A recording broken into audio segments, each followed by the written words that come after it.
Hi all welcome back to our channel. So இந்த vlog-அ வந்து நான் ஆல்மோஸ்ட் ஜான்வரியில் ரெக்கார்ட் பண்ணது. பட் இப்போ அப்லோட் பண்ணுறேன். எங்கள் அம்மா வீட்டுக்கு போயிருந்தேன் ஒரு 4 நாள் அங்கே தங்கிட்டு வரலாம் அப்படின்னு. அங்கே இருந்து வந்ததுக்கப்புறம் எடுத்த vlog தான் இது. ஸோ வந்து பார்த்தா என் கிச்சன் ஃபுல்லாக தலைகீழாக மாறி இருந்துச்சு. ஏன்னா என் ஹஸ்பண்ட் வந்து சமைச்சு சாப்பிட்டுருக்காரு.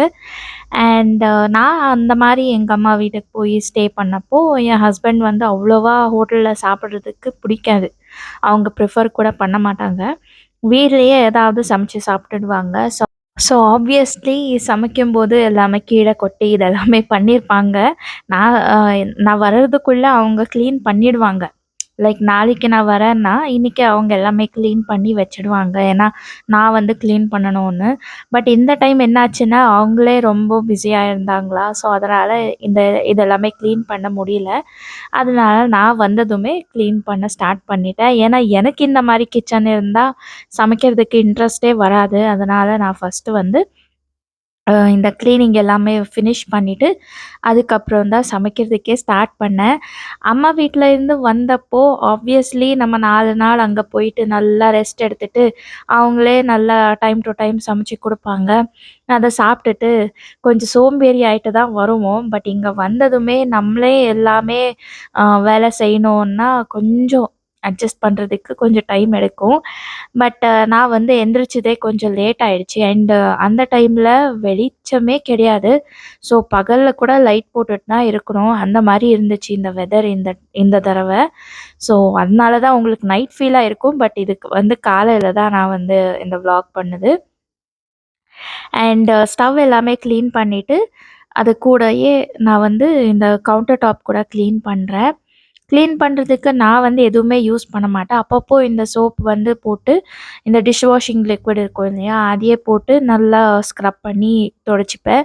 இப்போ அட் ப்ரெசென்ட் நான் வந்து ஒரு வெட் கிளாத்ல இது எல்லாமே தொடச்சிக்கிறேன்.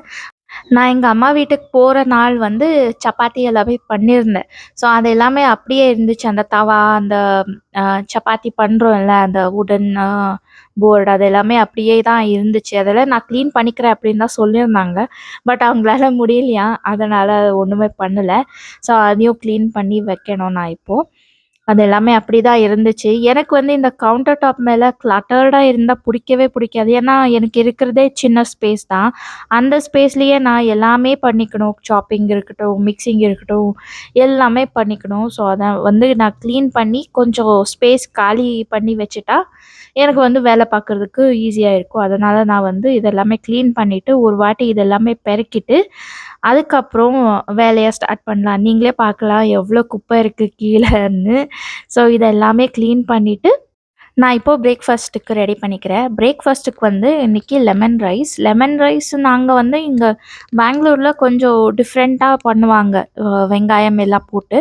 ஸோ அந்த ரெசிபி இன்னைக்கு உங்ககிட்ட ஷேர் பண்ணிக்க போறேன். அதுக்கு முன்னாடி நான் வந்து ரைஸ வச்சிடுறேன். நான் 1 கிளாஸ் ரைஸ் எடுத்திருக்கேன். அதுக்கு வந்து ஒரு 3 கிளாஸ் தண்ணி எடுத்துட்டு, இந்த மாரி டைரெக்ட்டா வச்சு அத வேக வச்சுடுவேன். ஸோ, அதுக்கு கூடயே நான் வந்து இங்க பால் காய்ச்சுறேன். ஏன்னா, காஃபி குடிக்கணும் போல இருந்துச்சு. அந்த வெதருக்கு வந்து காஃபி குடிச்சிட்டே இருப்பேன். அம்மா வீட்ல இருந்தா, அம்மாகிட்ட காஃபி வேணும்னு சொன்னாலே போதும். அவங்களே ரெடி பண்ணிட்டு எடுத்துட்டு வந்து குடுப்பாங்க. இங்க பார்த்தீங்கன்னா, நானே தான் பண்ணணும். என் ஹஸ்பண்டுக்கும் சரி, எனக்கும் சரி. இப்போ அது எல்லாமே வச்சுட்டு, நான் இங்க பிரேக்ஃபாஸ்ட்டுக்கு ரெடி பண்ணிக்கிறேன். இங்க லெமன் ரைஸ்க்கு வந்து இந்த மொளகா, பச்சை மொளகா, அது கூட வந்து 3 வெங்காயம் எடுத்திருக்கேன். இது எல்லாமே இப்போ கட் பண்ணிக்கணும். வெங்காயம் வந்து அ நீட்டா கட் பண்ணிக்கிட்டா போதும். பொடியா கூட கட் பண்ணிக்கலாம். பட் அவ்வளோவா டேஸ்ட் நல்லா இருக்காது. எனக்கு பிடிக்காது. ஸோ, அதனால நான் வந்து நீட்டாவே கட் பண்ணிக்கிறேன். அண்ட் அது கூடவே அ கொஞ்சமா கொத்தமல்லி, கறிவேப்பிலை இந்த மாரி எல்லாமே எடுத்து ரெடி பண்ணி வச்சுக்கிட்டேன். இது எல்லாமே ரெடி பண்றதுக்குள்ள எங்க பால் கூட பாயில் ஆயிடுச்சு. ஸோ, இத ஆஃப் பண்ணிட்டு, இப்போ லெமன் ரைஸ்க்கு நான் வந்து தாளிச்சுக்கிறேன். கடாய ஹீட் பண்ணி கொஞ்சம் அதிகமா எண்ணெய் தேவைப்படும் இந்த ரெசிபிக்கு.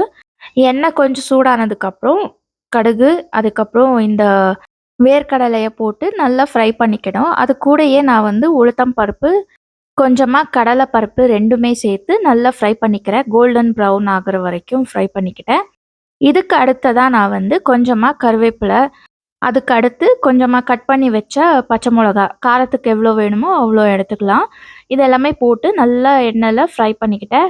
அதுக்கு அடுத்ததா நான் வந்து கட் பண்ணி வச்ச வெங்காயம் ஆட் பண்ணிக்கிறேன். இத வந்து போட்டுட்டு கொஞ்சமா ஃப்ரை பண்ணிக்கணும்.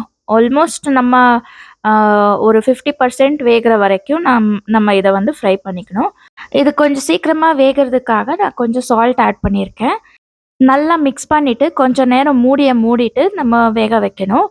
அதிகமா வேகக்கூடாது. கொஞ்சம் கிரன்ச்சியா தான் இருக்கணும் அந்த வெங்காயம். ஒரு 70% குக் ஆனதுக்கப்புறம் நம்ம வந்து லெமன் ஜூஸ் ஆட் பண்ணிக்கணும். 1 லெமன் ஜூஸ் கம்ப்ளீட்டா நான் ஆட் பண்ணிட்டேன். அது கூடவே கொஞ்சம் கட் பண்ணி வச்ச கொத்தமல்லி. அவ்வளோதான். இது எல்லாமே மிக்ஸ் பண்ணிட்டா லெமன் ரைஸ் தொக்கு வந்து ரெடி ஆயிடும். இத வந்து ரைஸ் கூட மிக்ஸ் பண்ணி சாப்பிட்டுடலாம். பிரேக்ஃபாஸ்ட் சாப்பிட்டதுக்கப்புறம் நான் வந்து லஞ்ச் ப்ரிப்பேர் பண்ணுறதுக்காக இப்போ எல்லாமே ரெடி பண்ணிக்கிறேன். நான் எங்க அம்மா வீட்ல இருந்து கிளம்புறேன் அப்படின்னதும், எங்க அம்மா போயிட்டு அவரக்காய் வாங்கிட்டு வந்தாங்க. எனக்கு இது ரொம்பவே பிடிக்கும். அதனால வாங்கிட்டு வந்ததும் இல்லாம, அ ஃபுல்லா உரிச்சுட்டு, அத எனக்காக பேக் பண்ணி அனுப்பிச்சாங்க. ஸோ, அதையே இன்னைக்கு சமைச்சிடலாம். இல்லன்னா அப்படியே கவர்ல வச்சுட்டா, அது தண்ணி விட்டுட்டு கெட்டு போயிடும். ஸோ, அதனால லஞ்ச்க்கு அதையே சமைச்சுட்டேன். ஸோ, இத சமைக்கிறது கூட ரொம்பவே ஈஸி. பட் கொஞ்சம் டைம் எடுக்கும் அவ்வளோதான். இத சமைக்கிறதுக்கு கொஞ்சம் ஐட்டம்ஸ் எல்லாமே வீட்ல இல்ல. அதனால நான் வந்து Blinkitல ஆர்டர் போட்டுட்டேன். இந்த அவரக்காய் காரக்குழம்புக்கு அ உருளைக்கிழங்கு, அதுக்கப்புறம் கத்திரிக்காய் இது எல்லாமே போடணும். அது எல்லாமே வீட்ல இல்ல. ஸோ, அதனால நான் வந்து Blinkitல ஆர்டர் போட்டுட்டேன். இந்த மசாலா அரைக்கிறதுக்கு கொஞ்சம் தக்காளி வேணும், தேங்காய் வேணும், இது எல்லாமே வேணும். ஸோ, தக்காளி ஒண்ணே ஒண்ணு தான் இருந்துச்சு வீட்ல. அதனால அதையும் ஆர்டர் போட்டுட்டு வாங்கிட்டேன். அண்ட் இப்போ நான் வந்து உருளைக்கிழங்க கட் பண்ணி வேகறதுக்காக இந்த அவரக்காய் கூடயே ஆட் பண்றேன்.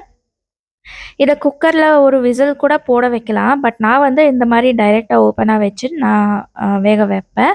இது வேகுற டைம்லயே நான் வந்து உப்பு, அதுக்கப்புறம் சாம்பார் தூள் இது 2மே ஆட் பண்ணிட்டு நல்லா வேக வச்சுட்டேன்.